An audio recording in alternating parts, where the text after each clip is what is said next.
All right, hello everyone.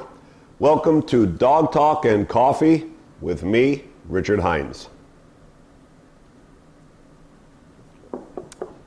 All right, this will be episode 1 of Dog Talk and Coffee. This has been coming for a long time. I figured, why not on episode 1? Let's just hit the biggest subject in all of dog training. Positive dog training. And the effects it's had on society, dog training itself, how it's changed. It's a fascinating subject. This might be the most interesting video I've ever done, and I'm hoping that that's the case, because this could be extremely eye-opening and shocking to a lot of people. Not just the public, professional dog trainers, behaviorists, because most of the things we're going to discuss here, most people have seen and understand, watching dogs work for something, watch agility competitions, see obedience done, okay? But the depth of this and the real understanding of how the positive world really works with dogs is fascinating and not what you think. Okay, so I'm gonna do my best. I'm gonna try to get into this as deep as possible in all different areas to get the understanding across. Now, let me just start here by saying that positive dog training, meaning with treats or toys, has brought tons of good things to the industry and the world. Okay? It's a phenomenal thing. For me, myself, I use it all. I've been using it for 23 years, 25, right? I've been doing it since the beginning. Before positive dog training even came on the scene, it was not in the dog industry, was not being used when I started my career 23, 25 years ago. It wasn't until about 10 years into my career that the talk of positive dog training was starting to become a background noise. But it was not in our faces or being used at all in society. Just the norm, like somebody would go, sit, give a treat, give me a paw, like little tricks and things like that. Very simplistic, positive dog training. But it was not being utilized as far as obedience training, real obedience training. Okay, so it'd just be the public playing around with their own dogs in the house and doing that kind of training. Sit pretty, things like that. That that you're always going to use that piece of food for those tricks with your dogs because it's fun and it shows off to people, and people like seeing a dog in a positive state, being treated positively. So that was what we had in the dog world. Not in dog training, not if you went to professional. It did not exist back then, right? And on that side, it was too harsh, okay? So, then the sport clubs started getting a hold of these things, and in Schutzen and AKC Obedience, they started to really develop these systems off dolphin training originally, Karen Pryor, and her book, Don't Shoot the Dog, and all those things really started to come and make a movement. So here we are today with positive being strongly influenced into our society. Almost a brainwashing. Now, before I get onto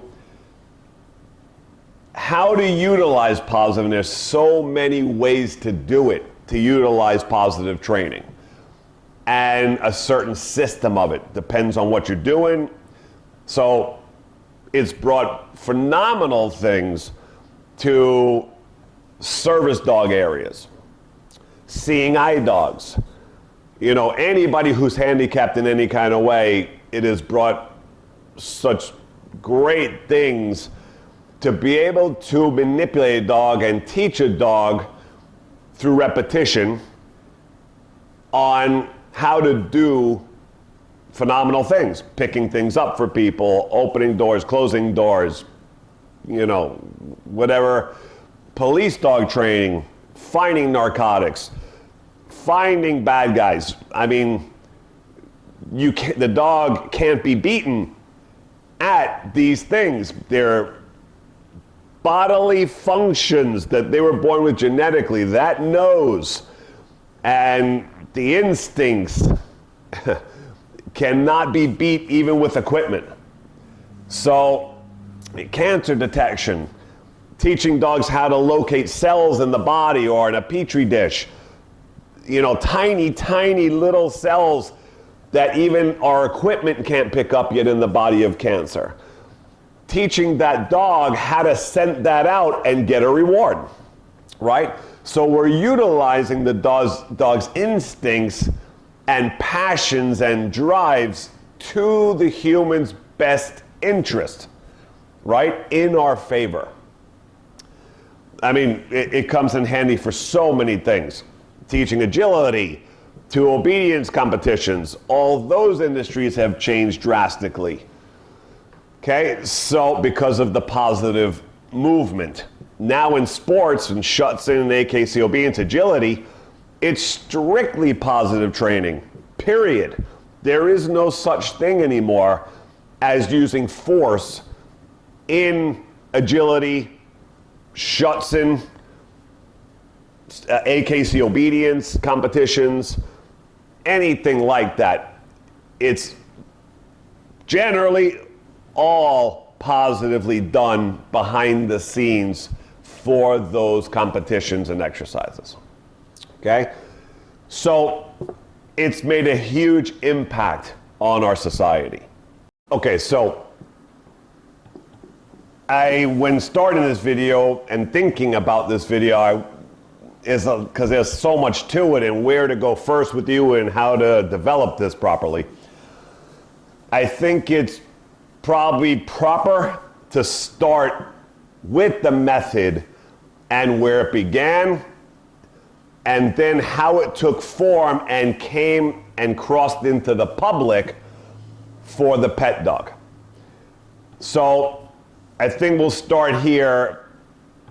Dolphin training, any sea life training to circuses with tigers and all that, because that has been going on way before the positive dog training movement took hold into the general population, right? So circus people and street corner performers were always doing this way back in the day, in the gypsy days, right? In their villages they would go out to streets with a monkey or a bear, right? Teaching them at their little village over there, separate from society, on shaping an animal, on how to perform for money, okay? So I think that's probably the proper place to start this conversation.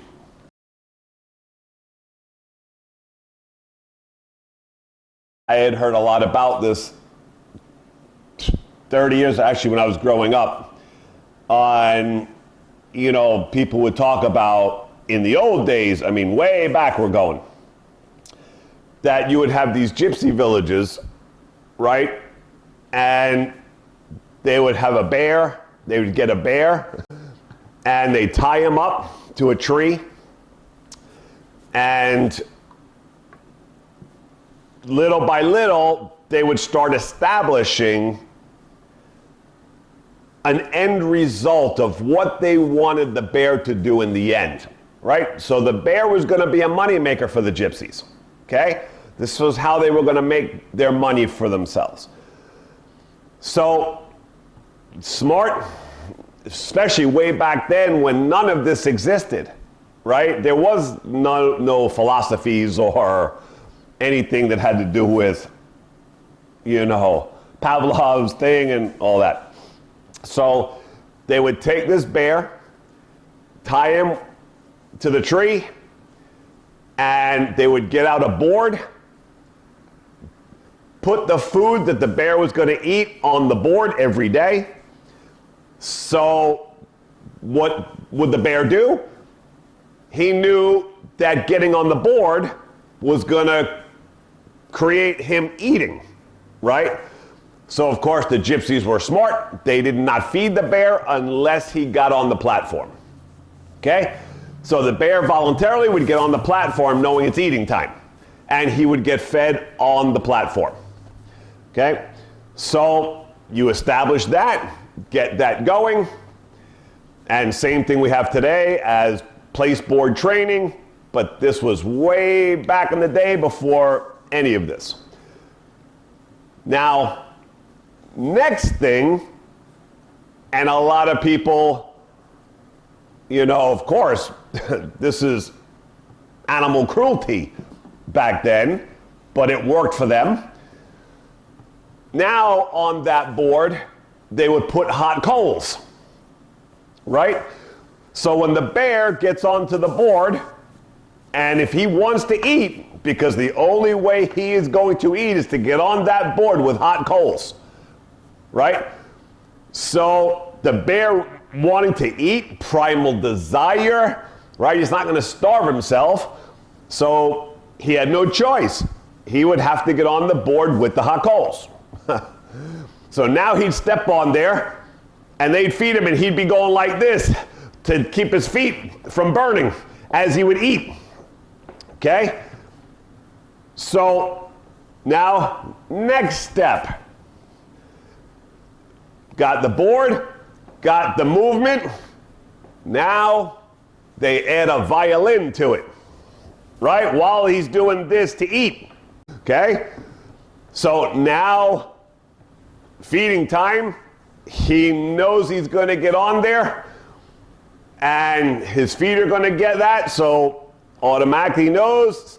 Now the person starts playing a violin at every meal time when the bear is going like this with his feet, right, hot, and going up and down as if he's dancing, right? So now we have created a dancing bear. It looks like the bear is dancing while the music is playing because he's doing this with his feet, trying not to get them burned, okay?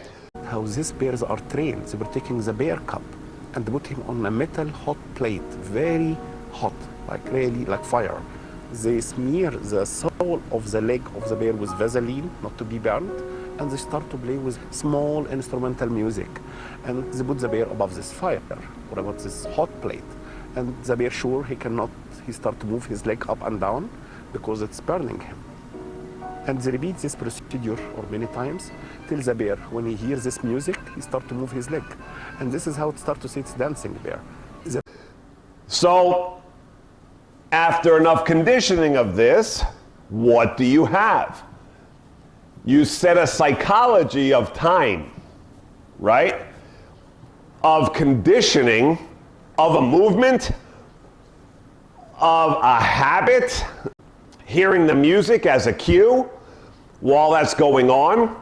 So you're setting a lot of things in motion, muscle memory, attaching the brain to the music, a sensation to understand, just like the Pavlov bell. Salivation started the moment the bell because they knew feeding was coming, right? It triggers the chemistry in the body. So now they would go take that bear into the cities, onto street corners, no hot coals, maybe sometimes a board, No board, because you really didn't need it when you conditioned this, right? So they go to the city, they put the bear on the corner, and they bring the violin out, and they start playing the violin in the street, and the bear starts doing this as if he's dancing.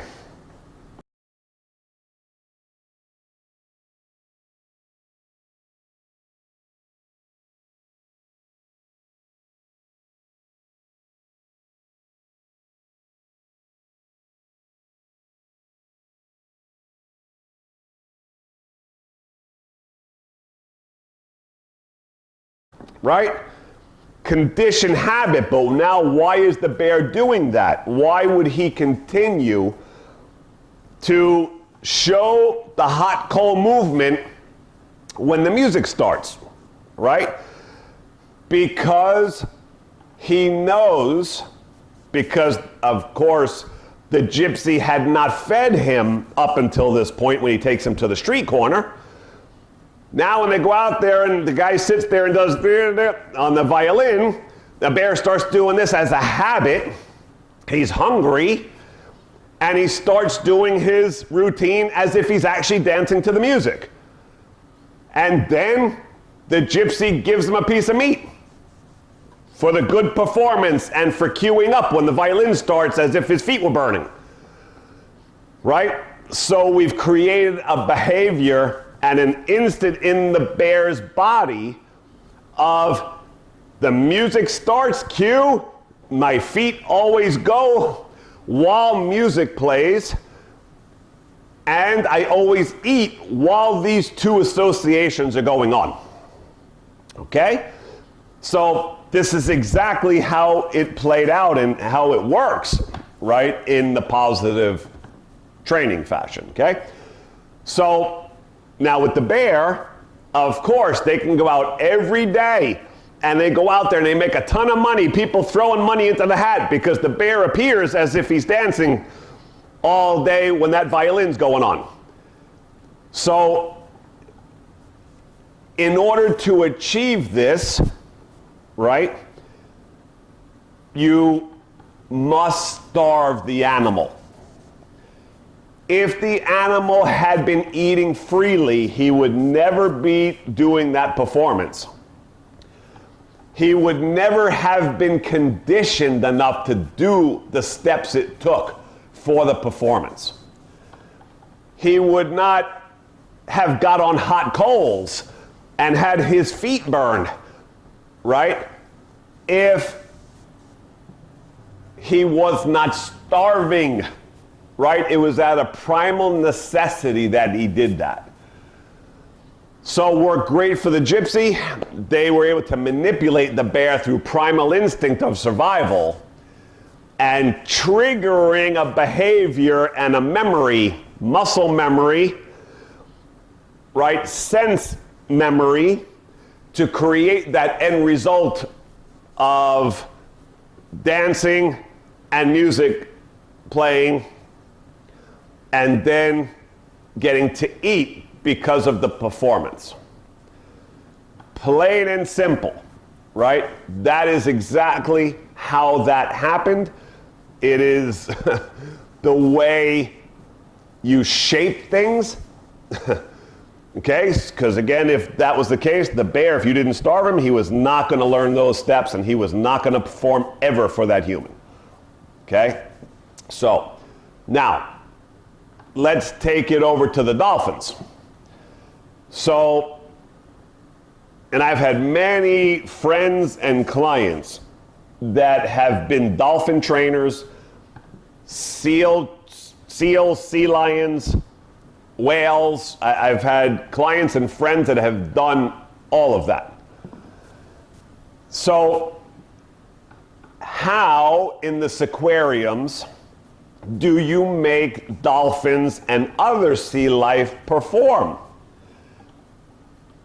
Obvious. You don't feed them. Plain and simple. Right? This is how it works.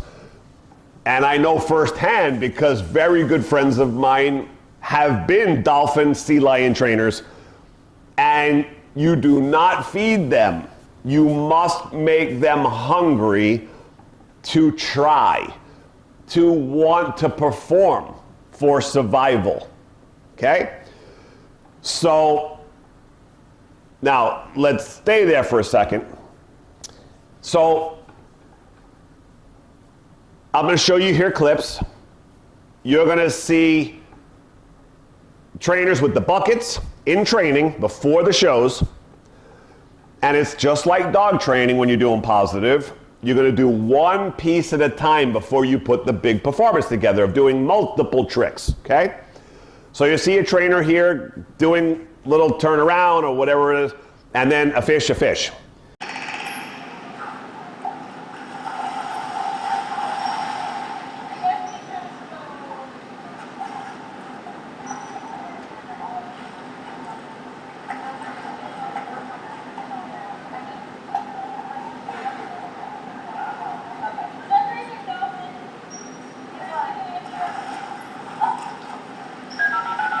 Go for dolphin.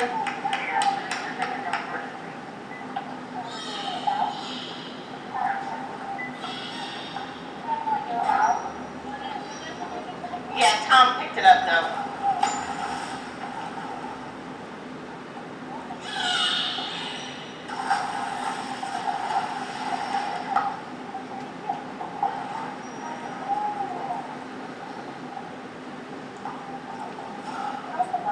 Right? Ask for nothing, a fish, a fish. Reinforcing that trick and then maybe adding two things, a fish, a fish. Okay?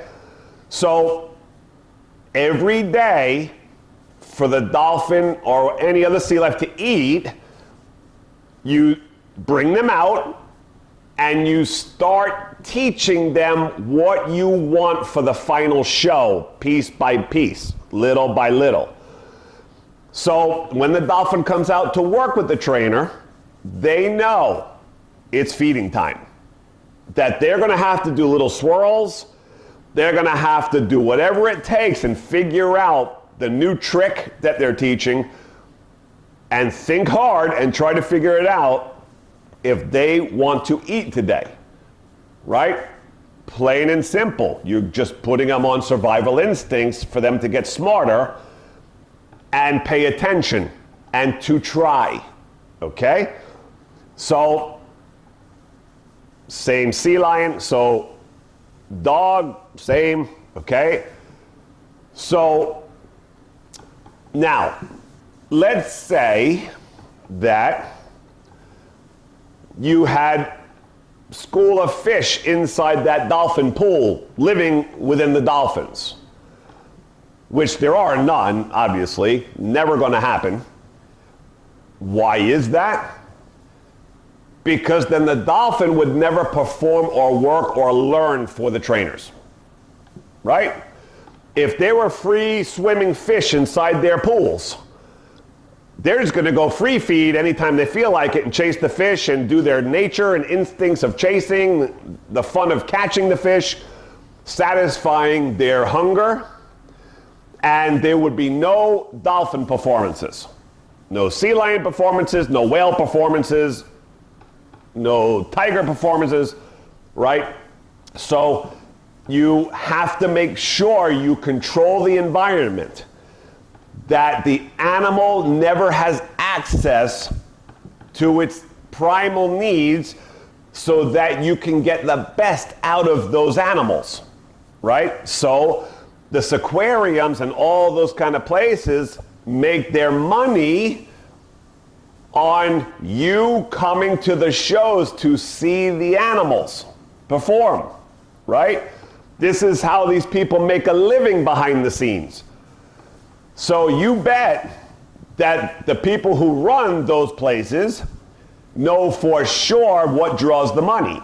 It is training those animals like a magic trick, right? And bringing it out to you in the public for paying for the show to sit there and watch the amazing things that they have created with those wild animals. And absolutely, let me say, when you know how to train these things, it's fascinating what you can teach animals and make them do right? When you understand how to use the system. So by all means, for sure, what the dolphins can do in those shows, whales and sea lions,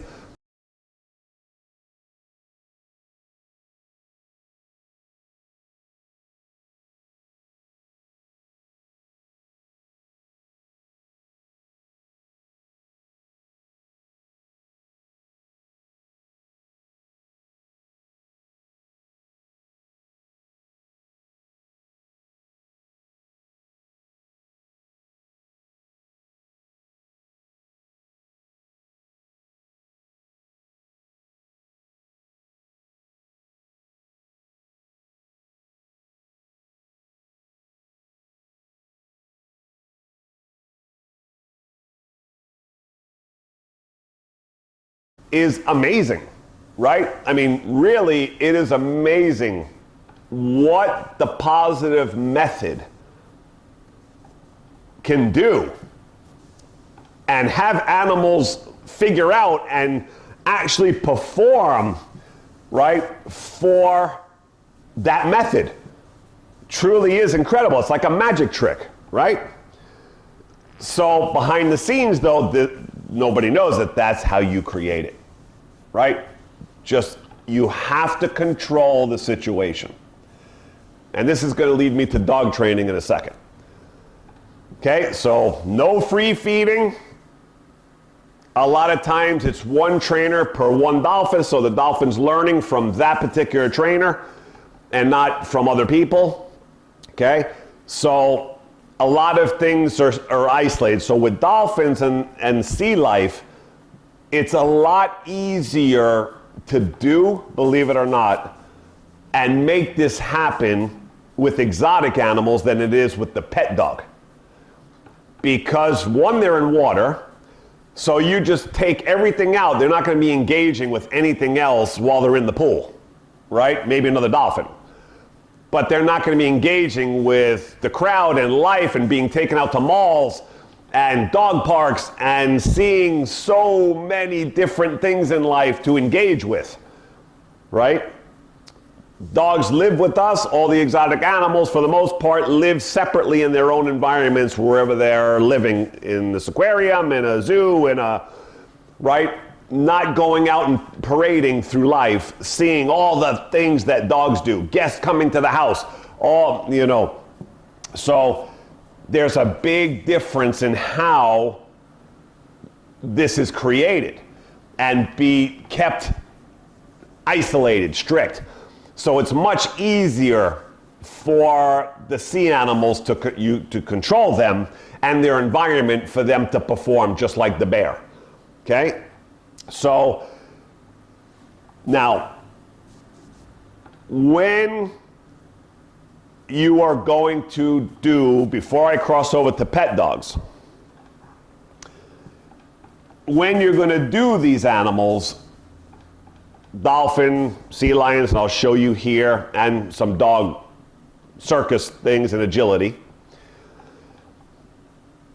you cannot cheat them out of their reward ever. Okay? So, I'm going to show you a dolphin show in a second, a sea lion show.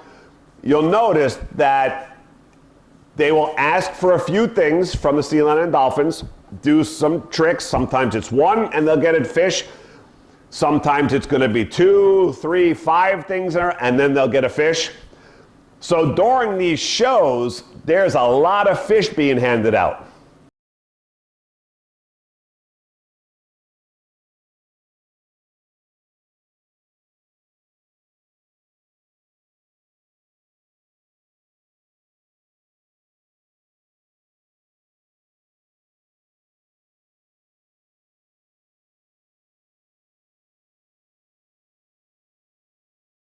Right? Because to do the performance, they have to be hungry, right? And I know from my friends telling me that a lot of days these animals are not in the mood, right? They get a little pissy with the trainers. They're hoping the animals behave that day when they go out to do the performance. If they're hungry enough, they'll most likely behave themselves and stay on track with the show because they want to eat. So, now, as the animals are doing things for these trainers in the shows, you'll see a fish coming out, and you'll see them pull out of a wall. They have like treats in there in a compartment. Fish, fish, ask for a few things. Fish, fish.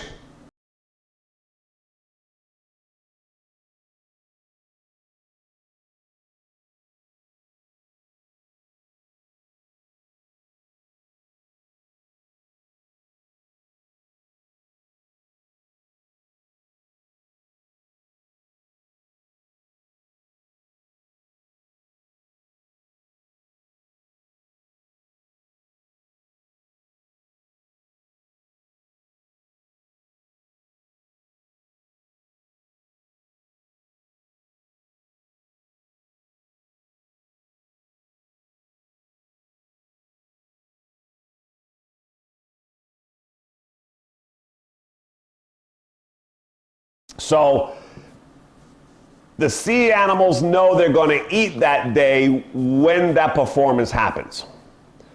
So they're ready to do whatever they've been taught so that they can get that fish.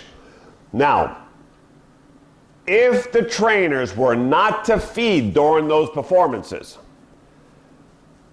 the animals would stop working very quickly and there would be a halt to the show and there would be no more shows, right? If they did not intermittently during the show give fish out here and there during the performances for the behaviors the animals are giving.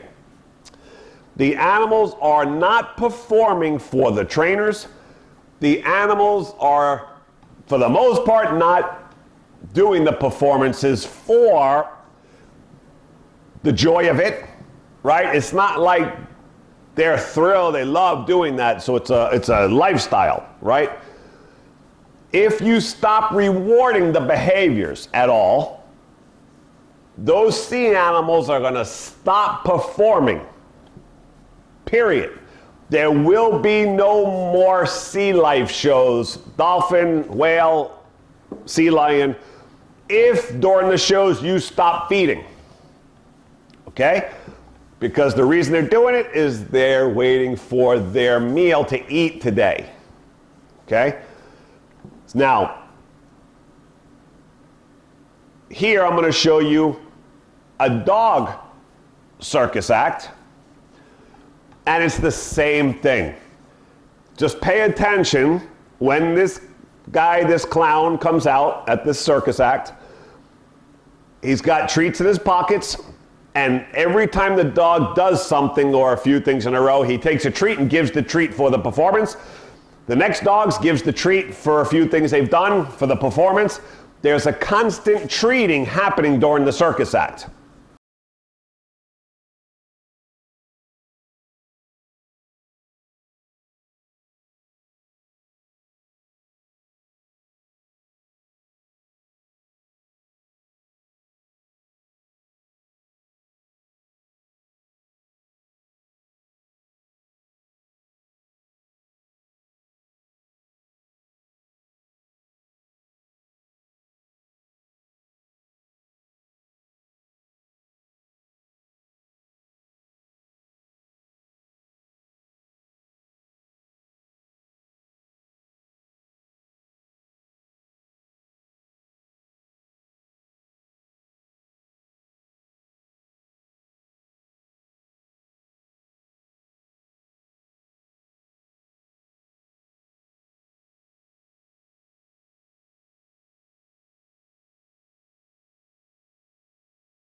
Right?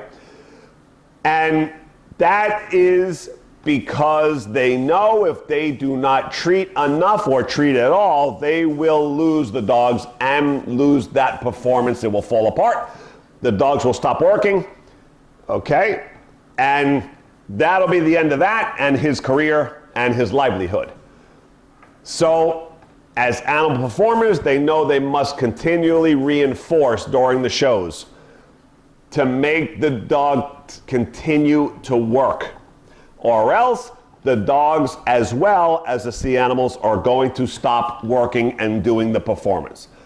The dogs are not performing and doing these tricks because they love him or want to please him. They are doing it because they have learned how to perform something just like the dolphins, just like the sea lions, and get something in return for that behavior, not for the trainer. Okay? That's what it all comes down to, right, with all this whole system. And then here you see, this was at one of the aquariums as well, where the dolphin show was and the sea lion show. You're gonna see they send this lab to do a whole agility routine, get on the thing, come around, and then they gave treats at the end, and then they threw his favorite ball, okay?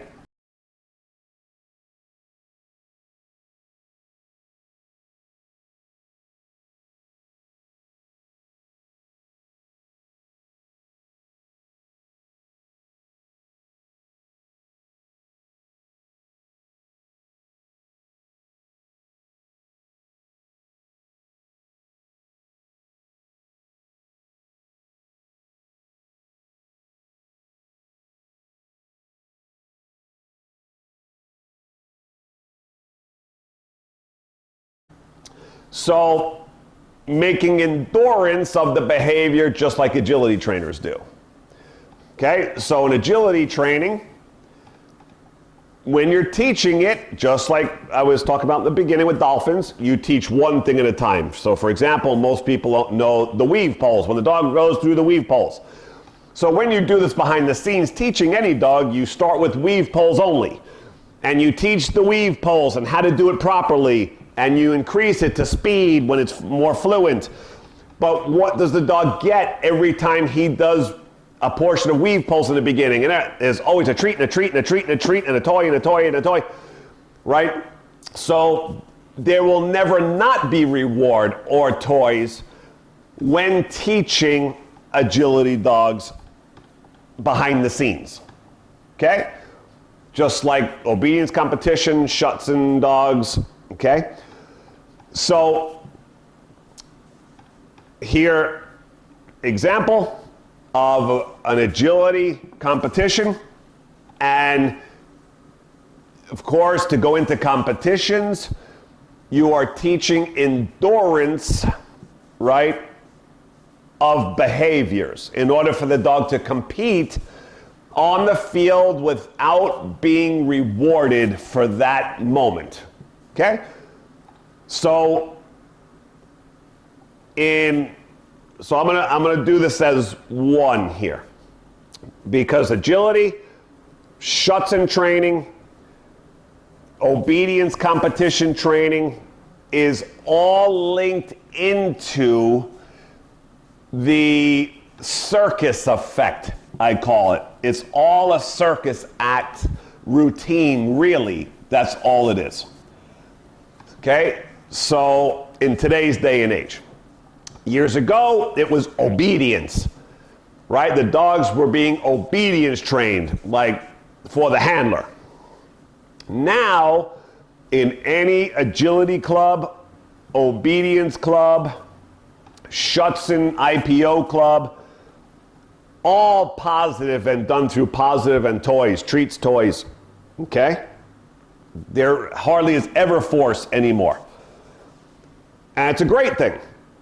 It just changes the sport, right, of the relationship. So, since categorizing them all as one is a circus act, why is that? So, I'll stay here with the agility. So just watch when this dog goes and does the whole thing for this woman. There's somebody standing at the end of the competition when the dog jumps over that final marker or that hurdle, having the tug toy for the owner. Here, quickly reward him. and they take the toy and they start playing tug of war with the agility dog at the end.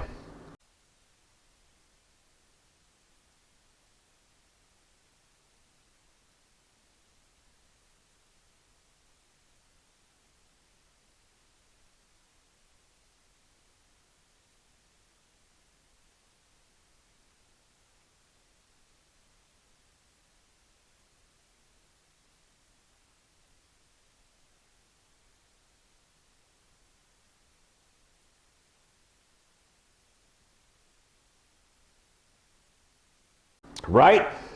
To make sure that the behavior and that routine that dog did, he got what he wanted at the end of it. That's why he did the whole routine, to get that tug at the end. Right? So when you see the dogs starting off in the beginning, they take off and they're running fast, shooting through the tunnels, doing the whole thing. They're not doing it for the owner. They're doing it because they know when they get through this whole thing as fast as possible, that they will get to play tug, right? That is what the dog wants. That is its desire, right? It's the end game of playing tug, not listening to the owner. Okay? So that is why the boom through the tunnels all the way as fast as they can, and a lot of times you hear them talking during the come. They're so jacked up to get to the end because we have made them behind the scenes obsessed with a certain object and toy that they're losing their minds, right? It's not the taking lead from the owner during the competition. That look at the relationship that these two have. Right? Now, yes, the handler has to be good at cueing the dog and the dog learning to cue from the owner, but that is not why the dog is taking off and antsy to get going in the beginning and can't wait and running as fast as it can through the tunnels and over the hurdles and all the way. He wants that tug at the end no matter who's on the end of it. Right? It's just about the obsession of that object in the end.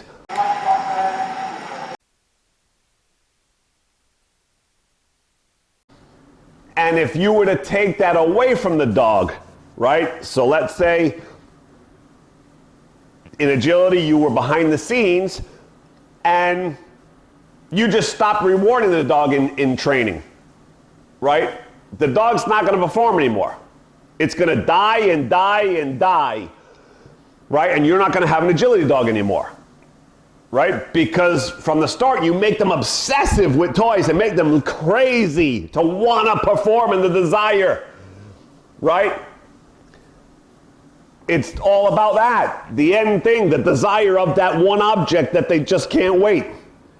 Right? So if you take that away in training, you are not going to have an agility dog anymore. They're not going to want to run the course. They're not going to perform. It's going to be... They're not going to do it just because the owner has joy in watching them do it. Dog's not going to go, I'm going to do it for you, guy, because I love you. That is not going to happen. They do it for themselves. Right? That is the reality. And no matter what anybody tells you, because there's this whole thing in dogs and people with their dogs that believe in these scenarios that the dogs love them so much that can't be. They have to be working for me. I know my dog loves me. We have this bond. We have this relationship. You see how much he tries? Right. He's trying for him. You can trust me on that. Right? And especially because you have to make obsession with the toys. So us knowing and utilizing that in dog training as a positive means making a craziness, an obsessiveness that it's very easy to teach a dog to search for things when they have such an obsession, right? So with those kind of dogs, you don't need to starve them. So it's a different than the aquarium animals, right? Or the exotic, the bear that I was talking about, tigers, right? With dogs that we have built into lunatics for a ball or a tug toy, right? Whatever it is, they can still eat their meals during the day because their drive and obsession has always been a toy, not the food. So those dogs can eat normal, right? It's when they know when they come out to work, of course, what are the trainers always doing? It's about the ball, the toy, the toy, the toy, the toy. So every time they search, every time they find, in training and in the field. When the police dogs are working in the field, they never cheat them.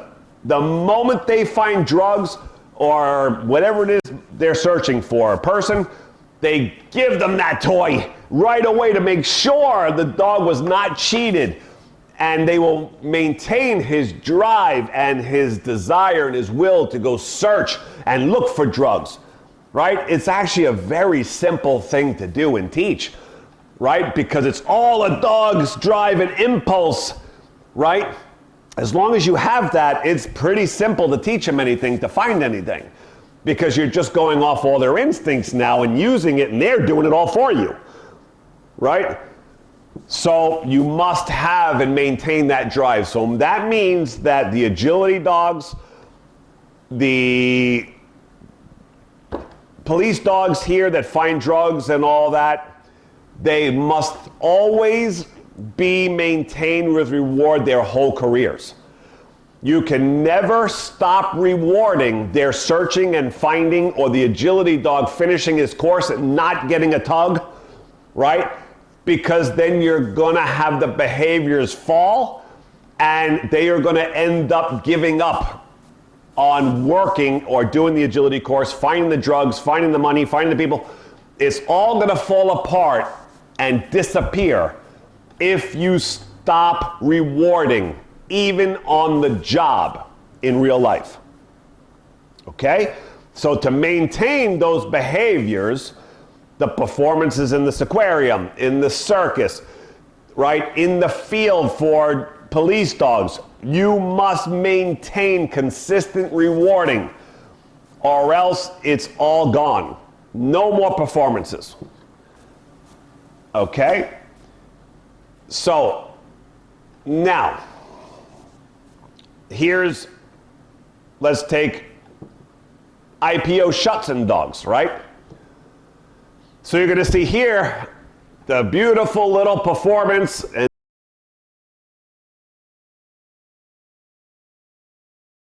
And keep in mind, I classify this game as in the aquarium circus acts, right? So IPO Schutzen, the obedience protection sport worldwide, biggest sport worldwide, right? That it's still a circus act now today. In today's day, it's a circus act, and it's exactly like this aquarium. There's no difference between teaching those animals and these dogs on the field, right? So, give you here. Watch this dog. So as a puppy, they use here, and you're going to see this guy holding his hand in the position that they want the head and the legs to prance like he's a prancing pony, like we were talking about the dancing bear in the beginning. Conditioning to eat. Trainer has food bowl there in hand, right? Treating from this hand to make sure the puppy with his nose is touching the hand to try to eat out of the hand while he gallops, right? Looking straight up, conditioning a straight up prance.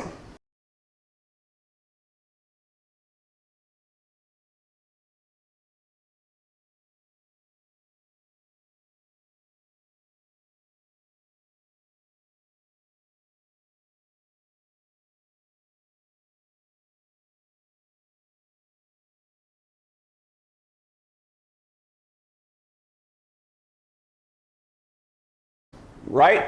And since the puppy's young, and that's why I always say start as young as possible when you're doing your training. Because you will make things so easy because the puppy does not know anything else, so you're conditioning a body, a muscle memory. When a word is said, the muscle memory of how to stay here, prance, and eventually reward will come, knowing that that action and that prance will bring something to you for sure, during that performance, okay? So, back to the trainer, food bowl, puppy prancing, learning the muscle memory, how to do it properly, what position the trainers want the dog in the end, right? And feeding continuously out of that hand. So the puppy's pushing his nose, getting up while he keeps his head up and he does his whole gallop. Okay? So, now later, here's an adult dog now doing his gallop. I'll show you a few dogs here actually. As they do their gallop, they know for sure that they will never be cheated out of reward during these exercises or these training sessions. Okay? So as long as they do what they were shown to do and keep this positioning without looking away, they will get reward eventually and something will fall, be given. It's a sure thing. They just don't know when it's going to come yet. Okay? So here you'll see the two shepherds.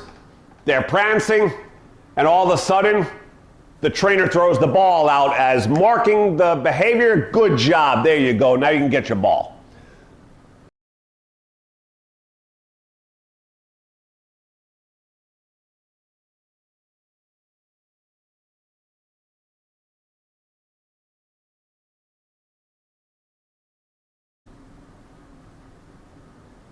The other one's healing, this one, and the ball is all the way down the field, right? Because that's how you extend things too and make the dog work here, knowing that the toy is all the way over there.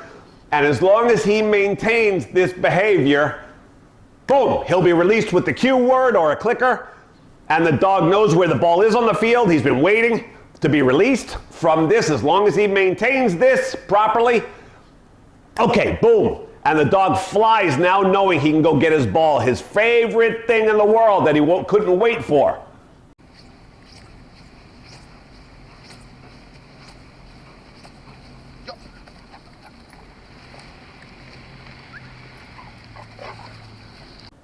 Okay?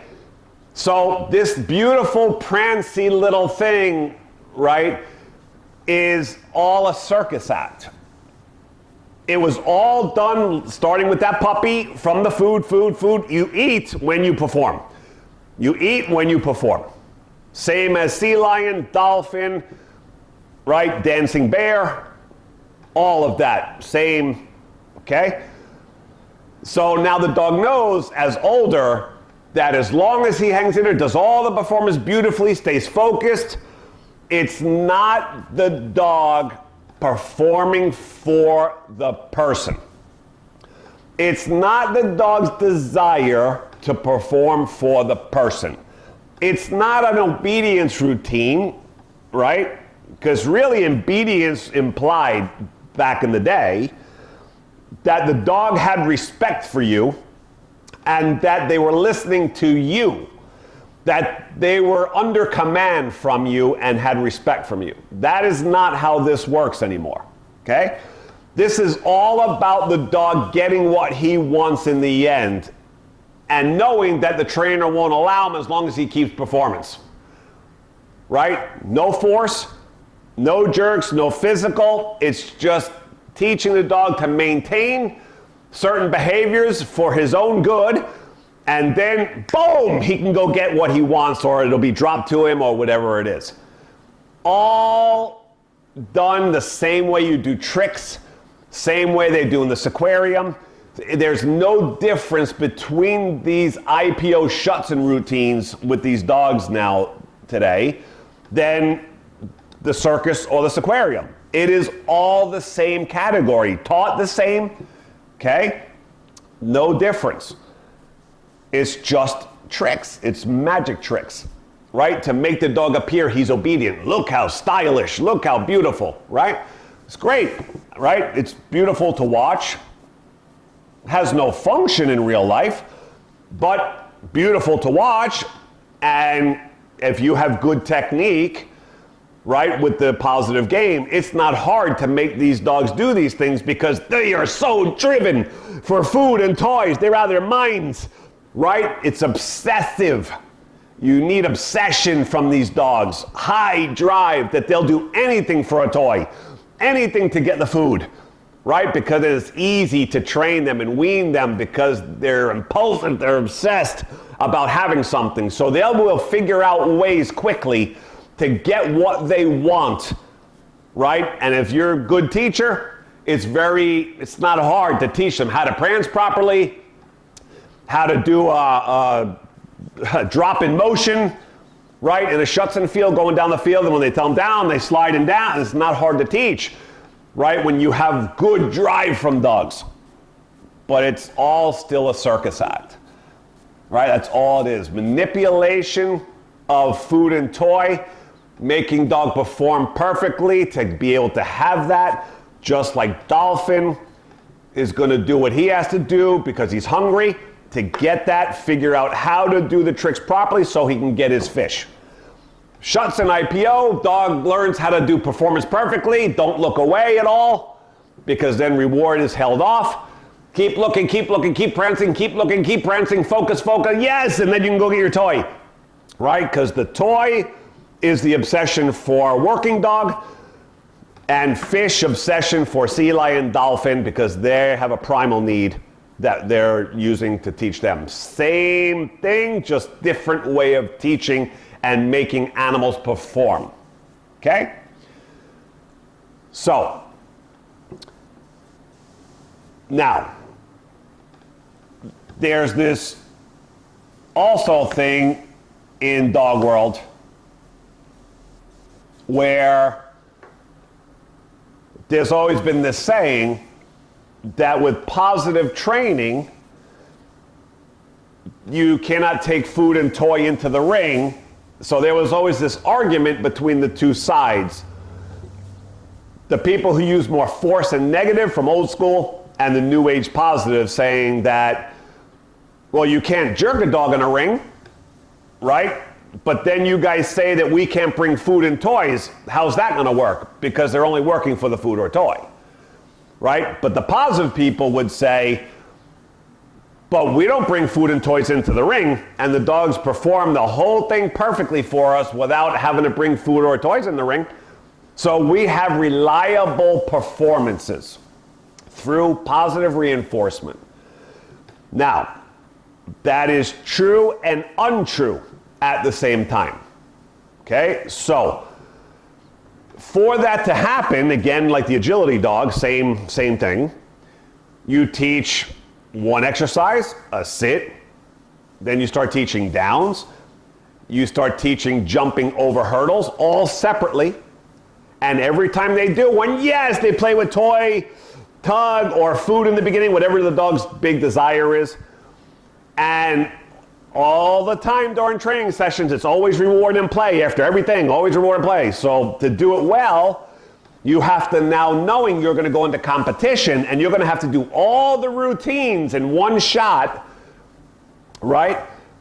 It's going to be a little while. The dog has to learn endurance. Endurance behavior, meaning you're not going to get food or toys after every heeling exercise or during. We're going to have to go from heeling into fetching, retrieving, over hurdles. The judges are going to make us put this all together as one without stopping. So since you're not allowed to bring food and toys into the ring, how are you going to achieve this and continue and make the dog work for this when you have to use rewards all the time? You know that. So how do you do it? During practice now, you throw in routines of doing the whole performance, maybe 10, 15 minutes straight of the jumps and the heeling and the bringing the dumbbells, right? And now rewarding after you've done maybe half the routine, okay? And then sometimes you're gonna do the whole performance and no reward has come out, and then you reward at the end of the whole performance, yes, right? You see, I did not cheat you. You know it's coming. I would never cheat you like that because then your performance will drop. It's not fair. So that is how the positive people get their dogs into the ring. Agility trainers, Schutzen trainers, IPO, and AKC obedience trainers, right? So you just prep them to go through all the routines eventually. And then in the end, finally the toy pops out, we play tug of war, or we give treats, and we throw the ball. Okay? So you're just building endurance during the whole routine. But yes, they will be rewarded after that routine, and even outside, after the fact. A lot of Schutzen IPO trainers that I know, AKCOB, you'll see them walk off the ring and go walk out and start to play with them, even with their own leash, right? Just to give them something of stimulation that they did not get cheated, because you're not allowed to do rewarding on the field, right? It's against the rules. The dog has to perform without rewards. So the moment you leave the gates and you leave the ring, party time. You could do whatever you want. Play tug of war with the leash with him and give him something, just so that the dog didn't feel cheated. Okay? And if you do it one time at a competition, you go to a competition, you don't reward, it's okay. One time's not gonna break the behavior. He's been built up for months to years of knowing that every single day, sometime during a performance, intervaling things, could be 2 minutes into the routine, it could be 10 minutes into the routine, it could be 20 minutes into the routine. It's gonna change intervally, right? Knowing the dog always knows, as long as he keeps performance during training and practices, he'll always get something in return, and it makes them stronger, knowing that they don't know when, which makes it stronger, because it makes them, when is it gonna be? When is it gonna be? Not now? Nah. Okay, now what? Now what? Now what? Now, right? So they get stronger and faster in their routines because they're just waiting and waiting and waiting, and that builds up, right? More momentum. Now? Could it be now? Right? So you make them guess. That is how these dogs go on the fields, do competitions, AKC obedient, Schutzen, and then outside the ring you could give something so that they don't get cheated. Okay? Because sport players know if they start to not treat during training sessions, dogs are not going to compete anymore, and they're not going to have the drive and desire to perform anymore. They're not going to do it for you only, right? They need that motivation and obsession to be able to perform well. And the agility trainers are the only ones that at the end, they're allowed to bring a tug toy out and play when they finish the routine there in the ring. Why? Because the sport is built around the speed. It's by clock. How fast the dog can get through all the, so the sport itself encourages having the reward at the end for the dog to go psycho, because they know that they've built the sport around how fast, and that all depends on, is the dog going to get his reward at the end for him to be fast, right? It makes the dogs want to do the courses faster, which is the sport. It's what's built around. So they allow toys at the end immediately to play tug, because that's what it's all about. Speed and the drive of the dog making the speed and desire to do the course and listen to the handler through it to get that tug toy at the end.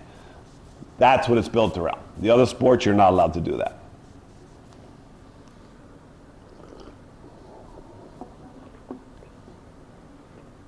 Okay, now, heading over to the pet dogs. Now, here is where things really get complicated. So, if we're talking, right, we started talking about with aquarium animals, you must starve them. The dancing bear, you must starve him to perform. And easier to do because they're not in society, they're not mingling with life, they're just in their water holes, they're tied to their tree, they're in an enclosure, not seeing life and being around it. So it's a different thing when you're talking about the exotic animals. Now, for pet dogs, this becomes way more complicated when you're going to go 100% positive. And this is why you are rarely going to ever see a well-behaved pet dog that has gone through 100% positive dog training. I personally have never seen one. I've been doing this forever.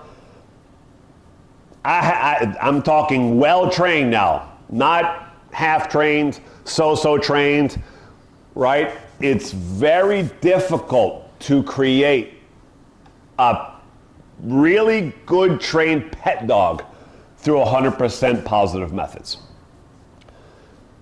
Why is that? Okay, so since the positive dog training method really all stemmed from the dolphin stuff and the dancing bear stuff, but we live with these animals. They're part of our society. They go everywhere with us. They mingle with everything, right? They have their own set of genetic material, right, of how they discipline each other. So it's so unnatural to go positive, right, only, and get a dog who is extremely well behaved. Like, I mean, obedience trained, right? I've never seen that. It's constant nagging. Hey, over here. Hey, sit. Hey, no, fooey. No, right? I mean, generally it's a mess. So, but why is that? So, the pet industry, the positive dog training industry, outside of sports, just regular pet training, right? Like PetSmart, Pet whatever, any of those, any positive dog trainer that you are going to go to, right, for pet dog training, any trainer that's going to come to your house and train at your house that's 100% positive, it is a rare person that is ever going to have a dog trained for real using those methods and those theories, right? And I know this for sure, right? I'm a huge positive and one of the best at it in the world, trust me. And that's why I don't do it with my clients, right? Because they get frustrated. The dog won't perform without the food. He won't. It can be a lifestyle, right? I mean, it can take forever, if ever, right? So I know better. Now, in order to do this properly, there's several things for a pet dog for positive dog training that must be done if you're going to do this if you're going to do this right and you're going to get anywhere with it. And the public does not understand this and does not know this. Number one, most people just free feed their dogs and put a ball on the floor in their crate or whatever it is and just let them eat and don't make them do anything in life. Right? That's the majority of society. Make lazy dogs, they eat for free, they don't have to work for anything, right? Their genetics were made to hunt for things, no matter how domesticated they still are. So you're really crushing any desire or motivation to do anything at any moment, right? Or work ethic. So then you get the few people who, you know, it's a normal thing in society. If they're going to try anything, the majority will always do this. Sit, stay, they put the food down. Good, okay. That's, you know, that's an elementary thing. It doesn't mean anything. It's not a big deal. It's not great obedience. It has nothing, right? Nice, good. You can get the dog to sit there and hold there for a little bit and then go get the food. Good.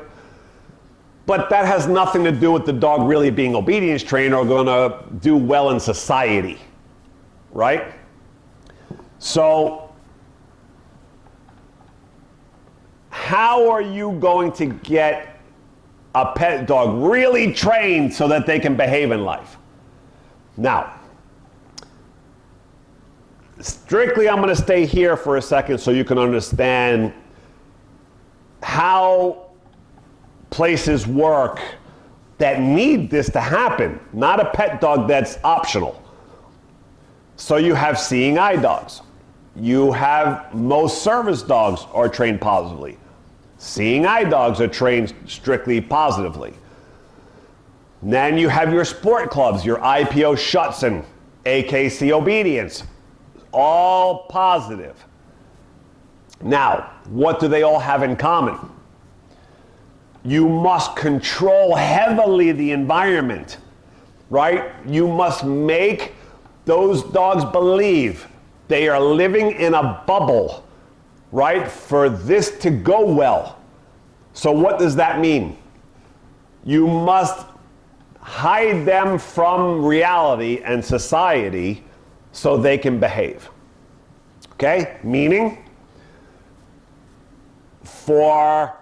just here for an example, this is a Schutzen get together, whatever, Schutzen training, and here a puppy runs away from the owner and goes to the group members there. And you're going to hear her say, "Ignore, please." So pure shaping, one of the problems with free shaping, and free shaping is basically like where we... Ignore, please. Yeah, everybody. Mika, yes. Is where we basically... Right?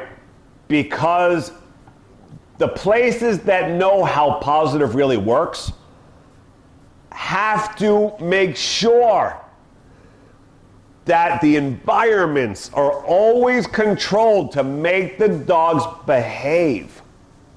Okay? So, the puppy runs off to the people. She has food. The puppy would rather be there with the people, so the clubs have rules. Nobody is ever allowed to touch, talk to, engage with your dog, ever somebody else's dog.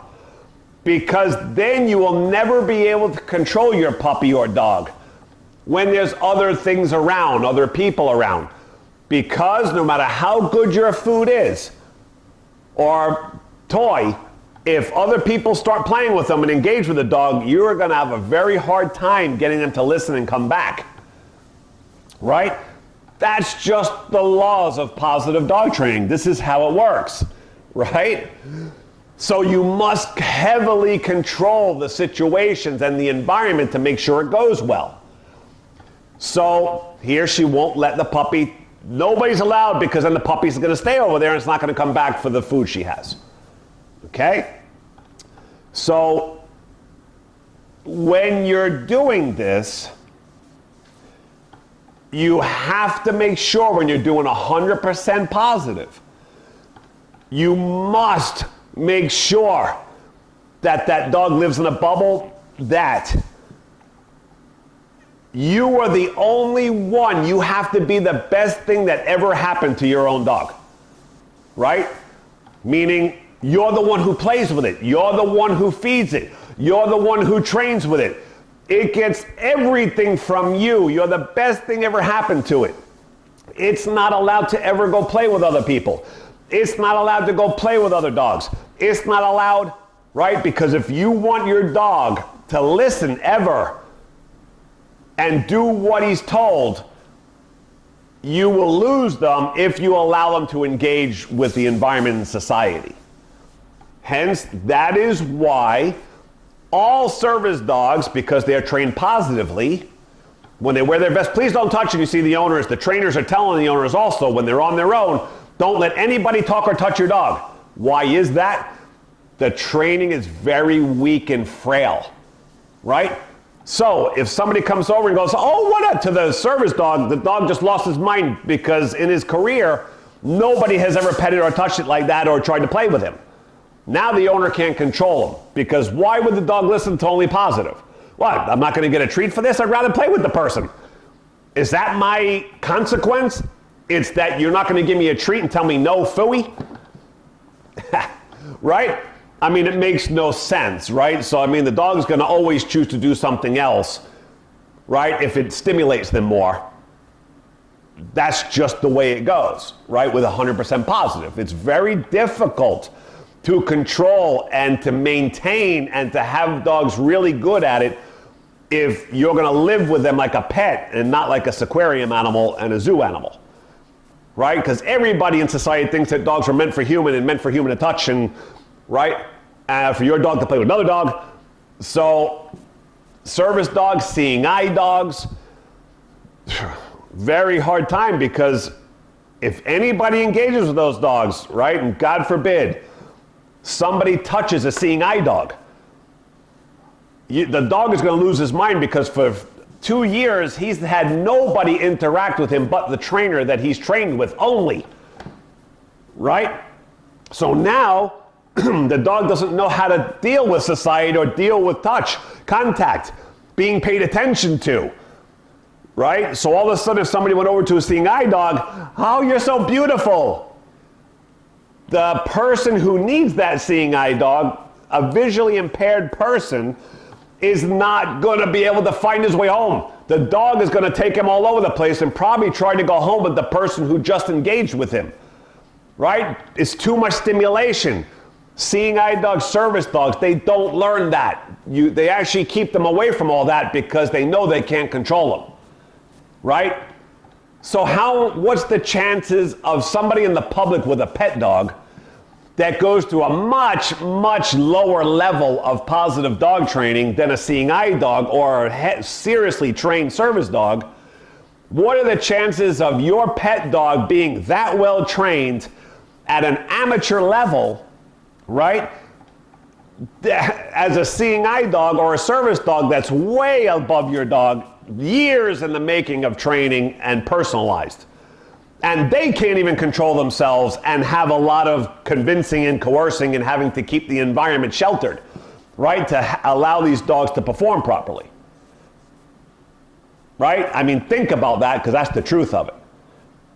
So going and taking your pet dog, learning from somewhere, getting positive, and I see it all day long, all the time. I mean, I'm going to show you some things here now that will give you some things to think about. So let's start here. I'm going to show you this guy with his lab. This gentleman is one of the biggest positive dog training teachers in the world, right? They sell the most instructional DVDs worldwide, right, on teaching you how to do positive reward-based training. And I want to show you what happens with somebody who really, really knows their positive dog training game at the highest levels, that they can't even control their dog years later in environments when the dog has been trained for 3 years straight since a puppy with positive. Okay? So here's the puppy when he first got it, 8 to 10 weeks old, something like that, starting his positive dog training. I've used the touch pads to teach dogs to turn off light switches, which is something that we're going to end up doing with Sunny here too. So this is my favorite behavior to teach a dog. That's one of the reasons we included it in the course that I do, relationship games. But it's, for me, the most versatile of all of the exercises. Okay, now here, 3 years later, this puppy's been trained 3 years straight and living with this individual. And again, this person sells the most DVDs probably in the world on teaching the whole world about positive dog training and positive methods. And here he's going to bring his dog out to a pool and telling you and showing you he cannot control his own dog, that he's been training for 3 years through strictly positive methods and cannot get him to perform or listen here. All right, so now here we are. We're out by the pool. So we're going to attempt to do a little bit of an obedience session right here next to the pool.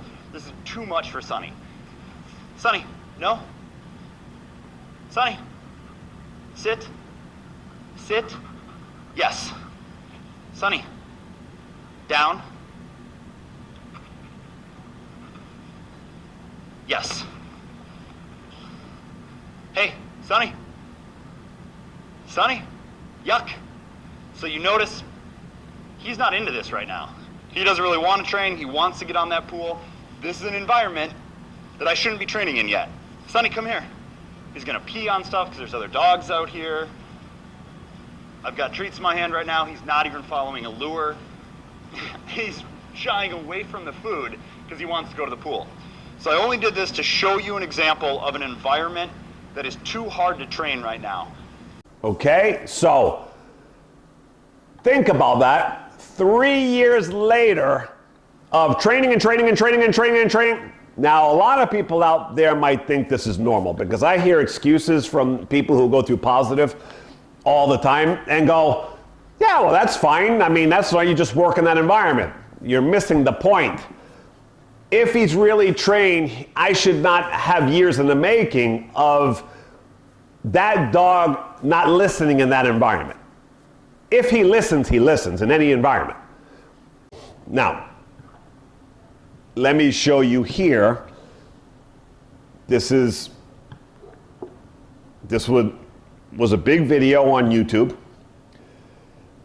And this is a canine officer, but he also has his own dog training company on the side and considers himself a behaviorist. Okay? So, and he is stating in this seminar that he's doing here with his canine dog that he's going to pull out, I'll show you that in a minute, to the audience that he is absolutely, primarily a positive dog trainer strictly. He believes in positive methods only. Okay? So this was where he had the dog. This is the speech he's giving to everybody here about positive methods and the strength and the system of positive dog training and what he believes in and how he goes about training all his own dogs and his clients' dogs. Strictly 100% positive. Now, I'm going to show you here him pulling his active canine dog for the police. All right, again, he's an officer.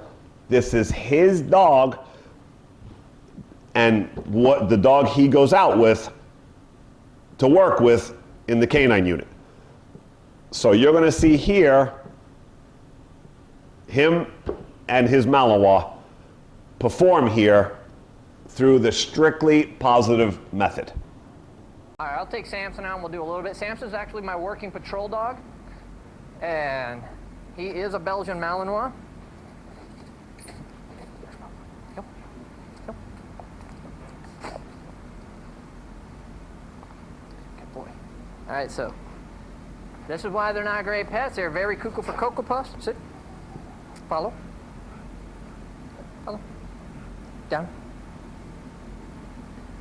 The level of command. You cheater. Come here. Heel. Down. Down. You notice I don't use a stay command. I find stay. Ay! Ooey. Down. Told you he was going to make me a liar. Just take your time there, buddy. Down. The level of command down. The stay is redundant. Animals and children, never work with them on television. Down.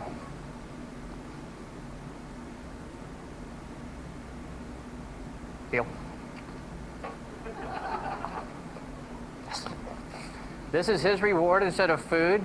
This is what he loves to do. And he will do this all day long. Out. No. Out. Out. Oops. Out. You cheater. I told you you're going to make me look silly. Down.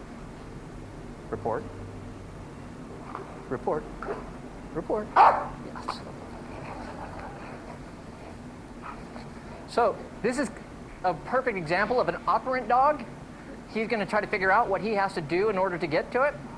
Again, you notice he didn't come out here looking at other dogs. He didn't come out here looking at people. He's like, how do I get that from your hands? This is engagement. Oh. No. Out. Out. Out. No. Out. No. Thank you. Now you know why we say Malinois are not great pets? Because this is a typical one. Okay? So, same thing I'm stating. When it's strictly positive and the dog wants something else, like he wants that toy, you can see his drive too high, he can't control his drive, the dog's not listening at all. I mean, so you know that it's not just this moment. It's not just this situation that the dog is not listening. He's just not having a moment. You know that this is a lifestyle and that dog never listens, right? Very rare the dog is going to do things well.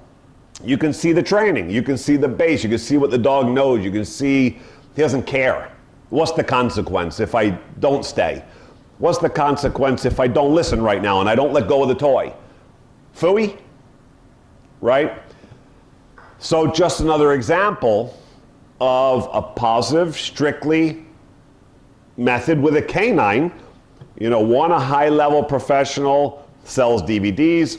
This one, a canine officer that trains canine dogs, the police dogs, and has his own training company that goes strictly positive, can't control his own dog. So just be aware that this is exactly how it works in this positive world of all animals, including dogs.